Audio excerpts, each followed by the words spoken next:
Assalamu alaikum everyone. I am seeing about this long march cause since yesterday, and I think it is a great initiative for Raza, for his justice, for his love and care that everyone shows up. It's today at Charminar Chaurangi from 6 p.m. onwards. I think बहुत ही शर्म का मुकाम है, highly condemnable है कि police तफ्तीश के नाम के ऊपर मीडिया पे ये खबरें चलाई जा रही हैं कि इनके अज़वाजी ताल्लुकात क्या थे या खुला के हवाले से मामलात क्या थे।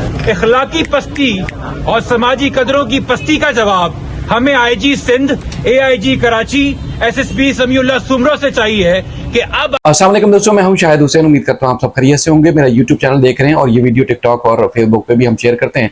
इस वीडियो में हम बात करेंगे मीर रजा कत्ल केस से मुतालिक तहकीकात में बड़ी पेशरफ्त सामने आई है। एक तो ये है कि मीर रजा का फ़ोन अनलॉक जैसे हुआ तो मजीद कुछ डिटेल सामने आई हैं, और वो डिटेल सामने आई है जिसमें मीर रजा ने जब उनका आखिरी मैसेज और आखिरी कॉल्स किस किस को की 28 जुलाई को, उस हवाले से शवाहिद पुलिस ने हासिल कर ली हैं और उसकी तहकीकात के साथ साथ उन लोगों को भी शामिल तफ्तीश करने का फैसला किया गया है जो इस मामले में कॉल्स जिनको की गई हैं, उसके शवाहिद और किन किन के नाम हैं वो डिटेल्स आपके सामने रखेंगे। और इसके साथ साथ ये भी आपके सामने तफसीलात रखेंगे कि पुलिस और दीगर जिस तरह कानून नाफिज करने वाले कराची में मुख्तलिफ अमवात और मुख्तलिफ मुकदमात में तहकीकात करते हैं, इस तरह की तहकीकात का और इस तरह के केस का तारीख में शायद पहली बार उनका वास्ता पड़ा है कि जिस तरह की शवाहिद और तफसीलात दबाई जा रही थी, छुपाई जा रही थी, लेकिन एहतिजाज और मुसलसल उनके वालिदैन और दोस्तों की तरफ से सोशल मीडिया एक्टिविस्ट और सिविल सोसाइटी के साथ साथ उनके जो वकील हैं जिब्रान नासिर, आवाज़ उठाने और हकायक सामने लाने के बाद अब बेबस और मजबूर हो चुके हैं कि अब हकायक को मजीद छुपाया नहीं जा सकता। तो इसलिए ना सिर्फ वफाकी हुकूमत के अहम वज़रा ने इस मामले में तहकीकात का बड़े पैमाने पर मुतालबा किया, बल्कि सूबाई गवर्नमेंट में और ख़ासतौर पर यह भी कहा गया है कि कायमा कमेटी में फरियाल तालपुर ने भी इस मामले में नोटिस लिया और तफसीलात मांगी है। जिस तरह पोस्टमार्टम रिपोर्ट सामने आई थी नई कबर कुशाई के बाद, तो उसके बाद पुलिस की जो पुरानी तहकीकाती टीम थी उनको हटाने के बाद, उनको मुअत्तल करने के बाद नई तहकीकाती टीम जो है सामने रखी गई है, जिसमें बताया गया है कि खातून पुलिस अफसर भी इस मामले में शामिल होंगी। यानी कि जो 5 रुकनी तहकीकाती पुलिस की कमेटी होगी, टीम होगी, उसमें एक खातून पुलिस अफसर भी शामिल होंगी जो कि माहिर तफ्तीश समझी जा रही हैं। वो भी आपके सामने रखते हैं, लेकिन मैं चाहता हूं कि सबसे पहले मीर रजा की फैमिली की तरफ से लगातार जिस तरह आवाज़ उठाई जा रही है, तो उनकी बहन का एक वीडियो पैगाम सामने आया है। वो अपने जो अहबाब हैं, जो सिविल सोसाइटी है, इस मामले में उनसे क्या मुतालबा कर रही हैं वो आपके सामने रखें, और उसके बाद फिर मजीद जो है जो हकायक और फैक्ट्स सामने आए हैं, तहकीकाती टीम में कौन कौन शामिल है और उनकी एक्सपर्टीज़ क्या है वो आपके सामने रखेंगे, और कॉल्स के बारे में भी आपके सामने तफसीलात रखते हैं कि किन किन को कॉल्स की और उनके नाम भी आए सामने और उनको भी शामिल तफ्तीश किया गया है। तो कौन कौन है वो सारी डिटेल्स आपके सामने रखते हैं।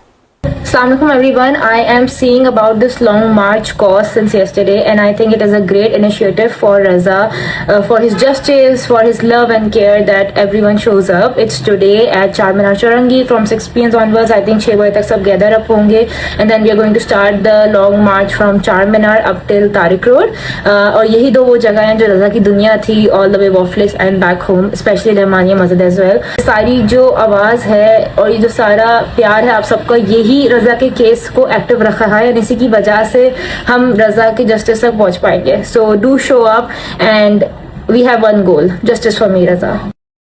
तो दोस्तों, आपने मीर रजा की जो बहन है उनकी जानिब से जो वीडियो पैगाम जारी किया गया है कि एहतिजाज का सिलसिला कब और कहाँ किस तरह शुरू हो रहा है, और चूंकि एहतिजाज लगातार हो रहा है, कबर कुशाई का मुतालबा पूरा होने के बाद अब चूंकि मुल्ज़मान को गिरफ्तार करना है और असल मुहर्रिकात तक जाना है, डीएनए रिपोर्ट भी सामने आनी है, जिसमें इस बात का पता अब तक नहीं लगाया जा सका कि ये जो बॉडी है जिसकी कबर कुशाई की गई, जिसको मीर रजा की बॉडी करार देकर तदफीन की गई, बुनियादी तौर पर वो बॉडी किसकी है उसके फैक्ट्स आना बाकी हैं। लेकिन जो बॉडी जिसकी तदफीन हुई उसके जो शनाख्त और उसके जो फेस था उसकी शनाख्त मिटाने के बाद अब ये तहकीकात तो आनी है कि बुनियादी तौर पर जो है ये बॉडी थी किसकी। लेकिन ये है कि असल बात जो है वो रिपोर्ट में जिस तरह आपको पता चला कि वो सामने आ गया है कि हकीकत ये थी कि ये सिर्फ आराम से एक मर्डर नहीं बल्कि बदतरीन तशद्दुद का निशाना भी बनाया गया था, जिसमें पसली, सर और दीगर जिस्म के जो हिस्से हैं वहाँ पर भी तशद्दुद के निशानात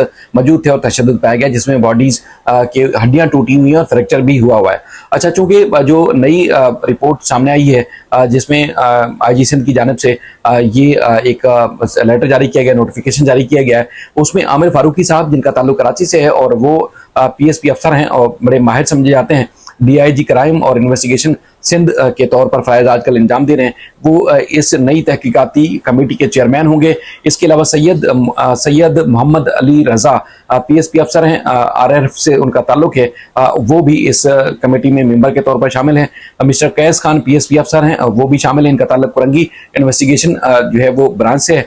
और मिस अनम तजम्मुल नाम है, PSP अफसर हैं और SP इन्वेस्टिगेशन हैं डिस्ट्रिक्ट सेंट्रल कराची से, उनको शामिल किया गया। और पुलिस इंस्पेक्टर चौधरी गजनफर जो कि SIU PS ज़मान टाउन से इनका ताल्लुक है, वो भी मेंबर के तौर पर शामिल होंगे, क्योंकि पहले वाली जो तहकीकाती टीम थी उसको तहलील किया गया था वालिदैन की जानिब से, उनके वकील जिब्रान नासिर साहब की जानिब से भी इस मामले में तहकीकात के ऊपर तहफ़्फ़ुज़ात का इज़हार किया गया था और उनको हटाने का मुतालबा किया गया था। और नई तहकीकाती टीम जो है बनाई गई है, इस बारे में फिल वक्त उनकी राय सामने नहीं आई है, लेकिन जो पोस्टमार्टम रिपोर्ट है उसके ऊपर जो तहकीकात और तहफ़्फ़ुज़ात थे वो सामने आ चुके हैं। अब चूँकि मीडिया का जो लगातार मुख्तलिफ पुलिस सोर्सेज से खबरें आ रही थी, उससे भी वाज़ेह हो चुका है कि खुदकशी करार देने की कोशिश की जा रही थी, लेकिन अब तहकीकात ने जिस तरह नया रुख पलटा है तो उसके बाद हकायक और तफसीलात मजीद जो है वो सामने आ चुकी हैं।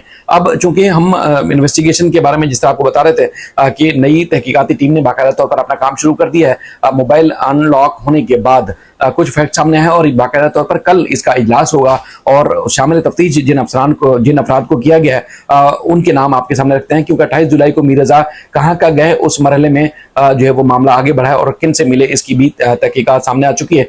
आखिरी टेलीफोन कॉल्स और मैसेजेस की तफसीलात भी सामने आ चुकी हैं। बताया गया है कि मीर रज़ा ने 28 जुलाई की शब 2 बजे मुख्तलिफ जो टेलीफोन कॉल थी उसमें 2 मुख्तलिफ लोगों से उन्होंने राब्ते किए या उनकी बात हुई। मीर रज़ा ने 2:13 पर और 2:16 पर अली नामी शख्स के साथ जो है बात की है। मीर रज़ा ने आखिरी फोन कॉल अपने दोस्त अब्दुल्ला की रिसीव की थी। ये भी बताया गया कि मीर रज़ा और अब्दुल्ला के दरमियान 3 मिनट से ज्यादा की बातचीत हुई अली रज़ा की, और मीर रज़ा के फोन पर आखिरी मैसेज जो है वो 4:20 और 4 जो है वो 22 मिनट पर रिसीव किए गए। मीर रज़ा ने आखिरी मैसेजेस का जो है जवाब नहीं दिया।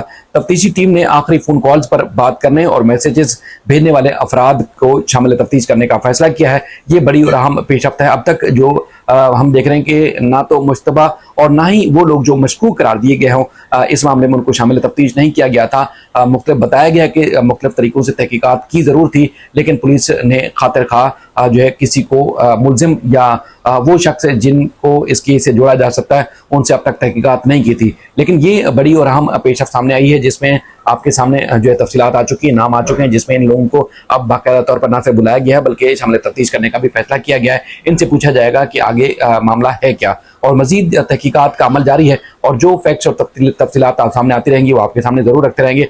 अपना बेहद ख्याल रखिएगा, फीडबैक जरूर दीजिएगा। अल्लाह हाफिज़।